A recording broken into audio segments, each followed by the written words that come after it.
Could you speak for just a couple minutes about Train Night at Dave's? Tell us a little bit about that. Yeah, let me turn the camera around. Yeah, the Train Night, got to duck the furnace ducts here. Train Night at Dave's has been really important, just for me, but guys seem to really like the atmosphere here, and I really think that train people are good people, and it's more than just the trains that keep us together. We like to visit, we like to joke around, we like to promote the hobby.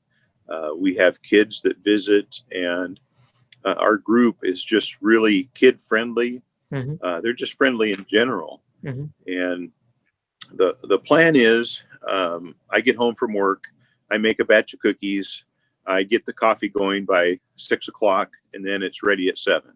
And so we meet at 7, and we go for 2 or 3 hours. Wow. And we either visit downstairs, or we go out in the backyard if the weather's nice. Mm-hmm.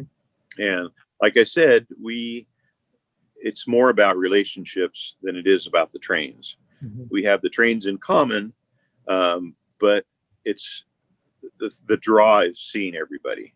Mm-hmm. And I've really missed it.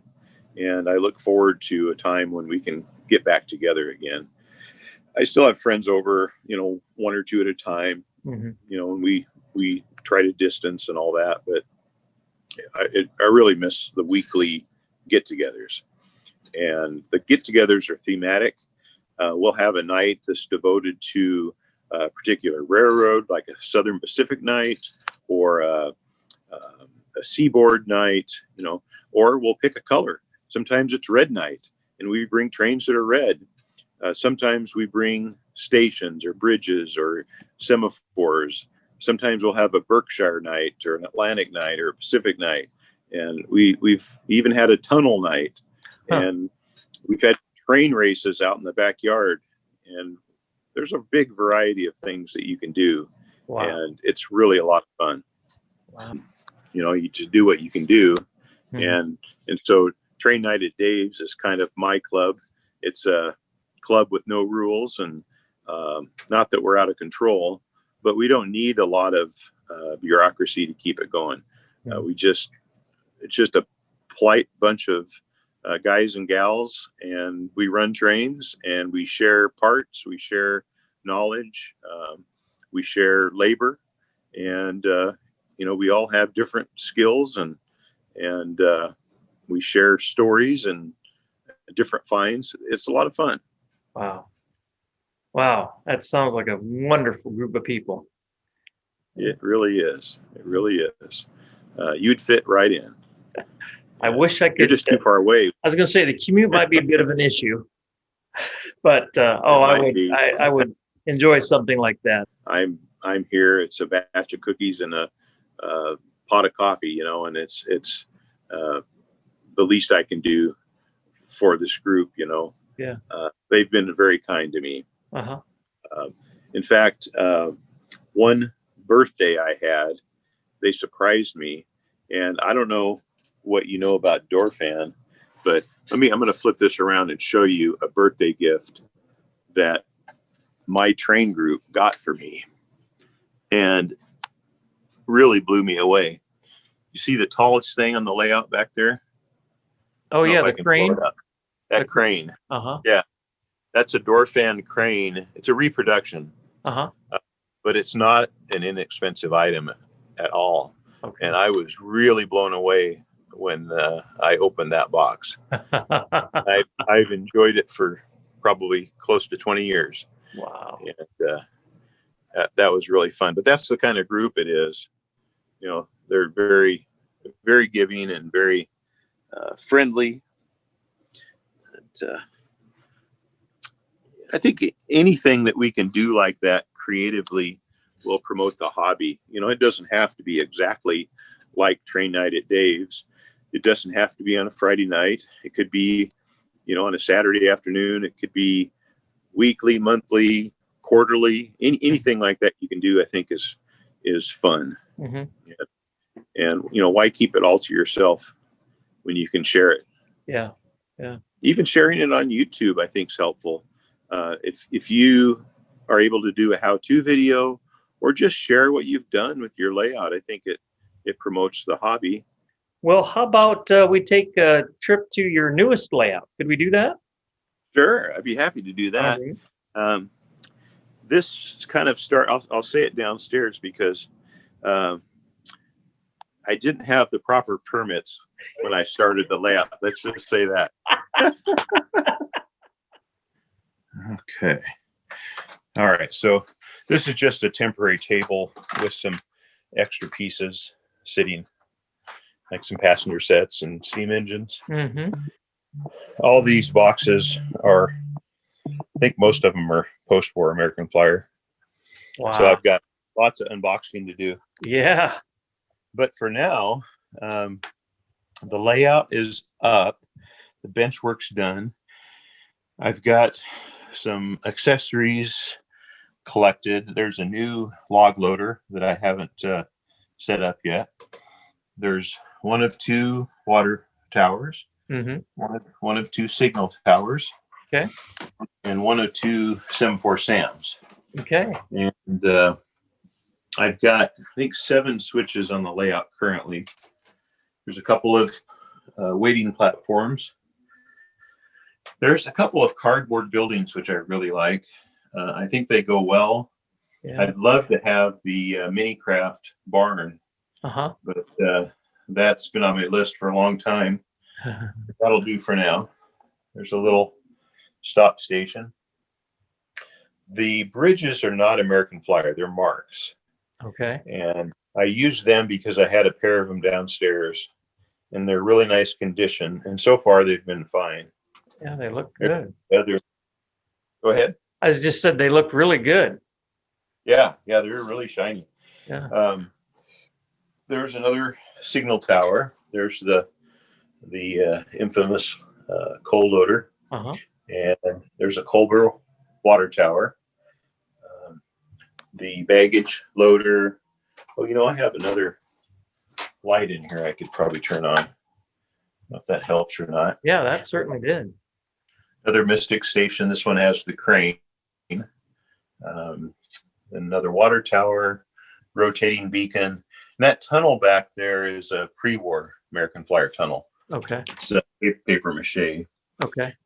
There's a semaphore that's waiting for a little restoration. It's pretty dirty. Mm-hmm. Mm-hmm. And the plan for these accessory controls is I'm going to put a strip of wood along the front, paint it green, and so they'll be adjacent to whatever. I've got the water tank, stockyard. I'm going to have an uncoupler here and somewhere, and then the baggage loader will be down here, and that means I'll put the coal loader button here. Although there's a whistle back there too, so I'll probably have coal loader, whistle, baggage, uncoupler, cattle yard. So that's the plan. Wow. I'm going to hide all the wires. I don't like this. This isn't acceptable. That's temporary. And then I think one of my videos, you probably saw the controls, and it's pretty sturdy, and I really like it. This 30V transformer is amazing. I really like the controls, being able to hit the dead man switch and slide it around. And having the voltmeters on there is really a plus. And I can turn it on. It's a Hummer. Yeah. There's a